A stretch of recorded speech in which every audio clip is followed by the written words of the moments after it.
রাজনৈতিক ভেদাভেদ থাকলেও বৃহস্পতিবার একসঙ্গে খুশির ঈদ পালন করলেন গনি পরিবারের সদস্যরা। ঈদ উপলক্ষে দেশজুড়ে আনন্দ উৎসবে মেতে উঠেছেন মুসলিম ধর্মাবলম্বী মানুষ।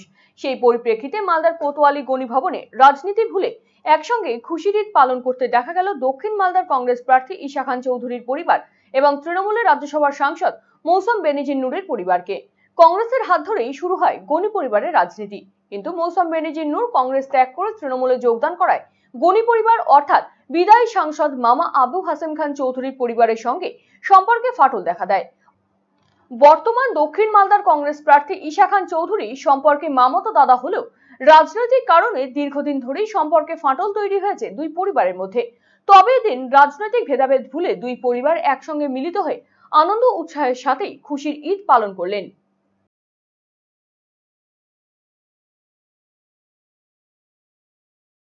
বার্তা দিচ্ছি আমি সকালকে, ঈদের দিনকে আমার শুভেচ্ছা, আমার ভালোবাসা সকলকে জানাই।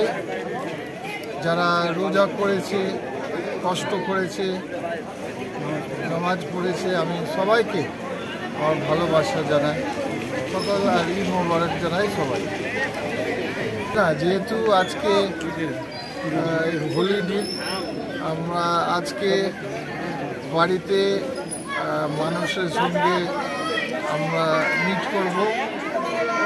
তারপরে একটু বাড়িতে সবাই যারা আসবে বিভিন্ন জায়গা থেকে, মালদার বিভিন্ন জায়গা থেকে সার্ভার সেমাই আমরা খাওয়াবো, একটু আলোচনা করব, ঈদ মোবারক জানাবো।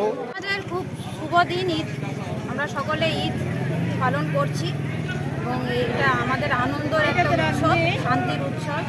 আমরা সবাইকে ঈদের শুভেচ্ছা জানাচ্ছি। সবাই যাতে ভালো থাকেন, সুস্থ থাকেন, তাদের সবারই জীবনে যাতে উন্নতি আসুক, শান্তি আসুক, সবাই যাতে ভালোভাবে একসঙ্গে ঈদ কাটাতে পারি, এটাই দোয়া করছি।